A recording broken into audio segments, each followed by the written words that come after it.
Happy Wednesday. I'm Tristan Winder in the News 2 streaming studio with the Morning Pulse.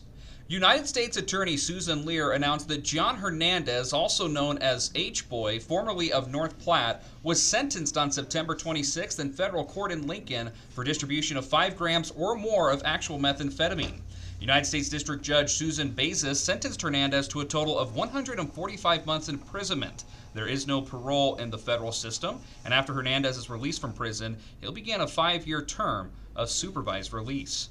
Beginning in 2021, the FBI and Code Drug Task Force opened an investigation into drug trafficking in the North Platte community, and in March of 2022, law enforcement set up a controlled buy over social media with a third party. In the course of the buy, Hernandez was observed approaching the buy location. He was also heard on the recorded audio associated with the buy. Through surveillance and debriefings, law enforcement learned that Hernandez was the source of meth that was sold during the controlled buy. Law enforcement knew that Hernandez was a major source of both meth and fentanyl within the North Platte area. Law enforcement had taken reports from other drug users concerned about Hernandez's selling of drugs, particularly fentanyl, to young people. In February of 2023, law enforcement responded to Hernandez's residence and observed an 11-year-old who appeared to be under the influence of a controlled substance. And in April of 2023, they recovered a Colorado runaway who had been staying at Hernandez's house and reported using fentanyl there. The runaway was also in possession of paraphernalia frequently used to ingest fentanyl. Hernandez's house was the subject of a search warrant executed in May of 2023.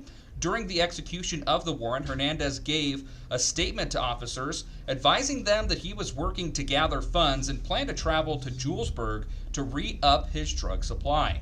He stated that he planned on purchasing 4 ounces of meth and at least 100 fentanyl pills. After being arrested in this case in Lincoln, Hernandez gave statements to law enforcement and identified himself as being the biggest meth dealer in North Platte.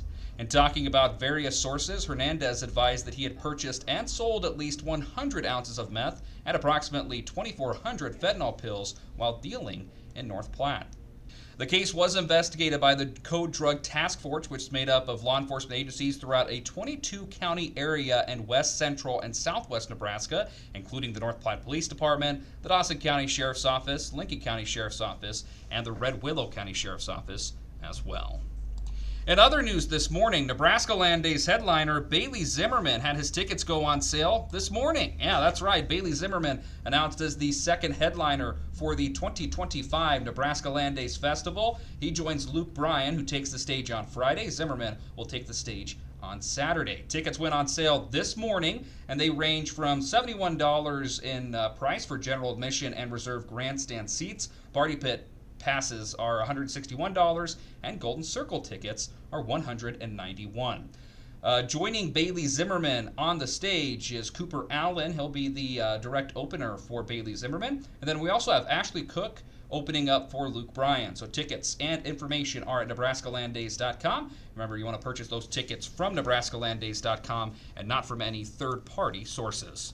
Lastly, in national news, the American Academy of Pediatrics recommending 0 screen time in the hour before kids go to bed. That's to ensure they sleep well. But a new study finds that screen time before bed might not be as bad as previously thought. However, there is a caveat.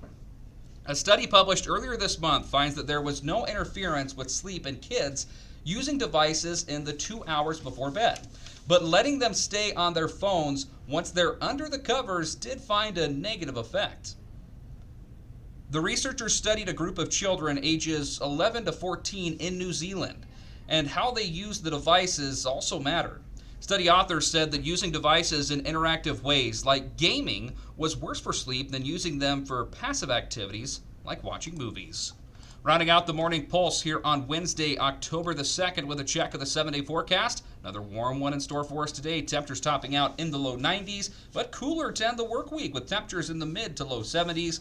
Warm again on Saturday, and then cooler temperatures for next week. So a bit of a back and forth in that forecast. Mother Nature giving us a taste of summer and just a sprinkle of fall.